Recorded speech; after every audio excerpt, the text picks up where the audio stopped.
Two Shriji food. હું છું મનીષા ઠક્કર.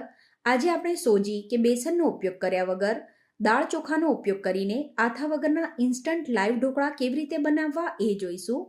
આ એકદમ સોફ્ટ અને સ્પોન્જી બને છે, સાથે જ ખાવામાં પણ ખૂબ જ સરસ લાગે છે. તો ચાલો આને બનાવવાનું શરૂ કરીએ. આ ઢોકળા બનાવવા માટે એક વાસણમાં અડધો કપ ઝીણા ચોખા લેવાના. તો અહીંયા તમે બાસમતીના બદલે કોઈ પણ ઝીણા ચોખા લઈ શકો છો, અને કણકીનો ઉપયોગ કરવો હોય તો પણ કરી શકાય. પછી અડધો કપ મગની મોગર દાળ, અડધો કપ ચણાની દાળ અને 1/4 કપ અડદની દાળ ઉમેરવાની છે. દાળ અને ચોખાને સરસ રીતે મિક્સ કરી દેવાનું અને પછી આમાં પાણી ઉમેરીને આને 2 થી 3 વાર સરસ રીતે ધોઈ લેવાનું છે. ફ્રેન્ડ્સ, શ્રીજી ફૂડના નવા ફેસબુક પેજની લિંક મેં ડિસ્ક્રિપ્શન બોક્સમાં આપી છે, તો શ્રીજી ફૂડના પેજને ફોલો કરવાનું ના ભૂલતા. અને તમે જે પણ રેસીપી શ્રીજી ફૂડમાંથી જોઈને બનાવો છો એના ફોટોઝ જો મારી સાથે શેર કરવા માંગતા હોય તો તમે ફેસબુક પેજ ઉપર અથવા તો ઇન્સ્ટાગ્રામ ઉપર પણ તમે મારી સાથે શેર કરી શકો છો.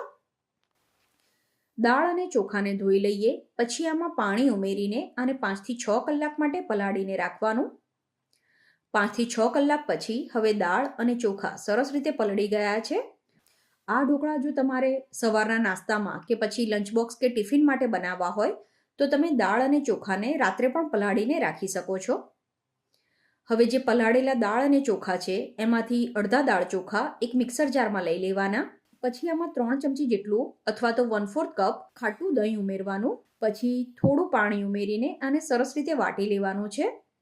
તો આ રીતની ખીરાની કન્સિસ્ટન્સી રાખવાની. આ જ રીતે જે બાકીના દાળ ચોખા છે એમાં પણ દહીં અને પાણી ઉમેરીને એને પણ આ જ રીતે વાટી લેવાનું. પછી બધો મસાલો આ ખીરામાં જ કરી દઈશું. તો સૌથી પહેલાં સ્વાદ પ્રમાણે મીઠું ઉમેરવાનું, થોડી હળદર ઉમેરી દેવાની અને 2 થી 3 ચમચી જેટલું તેલ ઉમેરવાનું. તેલ ઉમેરવાથી ઢોકળા ખાતી વખતે એકદમ સરસ સોફ્ટ લાગશે. પછી આ બધી વસ્તુને સરસ રીતે મિક્સ કરી દેવાની છે. અને આ મિક્સ થઈ જાય એટલે 2 ચમચી જેટલા વાટેલા લીલા મરચાં ઉમેરવાના. લીલા મરચાંની ક્વોન્ટિટી તમારા ઘરના વપરાશ પ્રમાણે તમે ઓછી વધતી કરી શકો છો. હવે આપણે ઇન્સ્ટન્ટ ઢોકળા બનાવીએ છીએ, એટલે કે આથો લાવ્યા વગર આ ઢોકળા બનાવવાના છીએ. તો આમાંથી 2 કપ જેટલું ખીરું એક બીજા વાટકામાં લઈ લેવાનું. અને પછી ઢોકળા બનાવવાના સમયે આમાં 1 ચમચી ઈનો ઉમેરવાનો છે. ઈનોના બદલે ખાવાનો સોડા પણ લઈ શકાય. અને ઈનોની ઉપર અડધા લીંબુનો રસ ઉમેરી દેવાનો. પછી આને સરસ રીતે મિક્સ કરી દેવાનું છે. હવે જે ખીરું બનાવ્યું એને તેલ લગાવેલી થાળીમાં લઈ લેવાનું અને પછી આના ઉપર થોડું લાલ મરચું સ્પ્રિંકલ કરવાનું છે.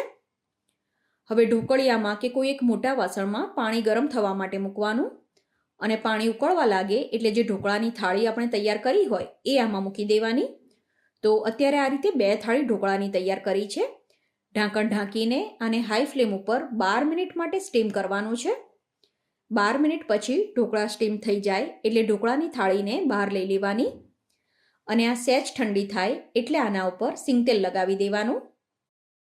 પછી ઢોકળાને તવીથા કે ચપ્પાની મદદથી કટ કરી દેવાના અને આના ઉપર થોડી સમારેલી કોથમીર ઉમેરવાની છે. બનાવેલા ઢોકળાને તમે સિંગતેલ કે પછી ચટણીની સાથે સર્વ કરી શકો છો. તો ફ્રેન્ડ્સ, તમને આજની રેસીપી કેવી લાગી એ કમેન્ટ કરીને જરૂરથી જણાવજો.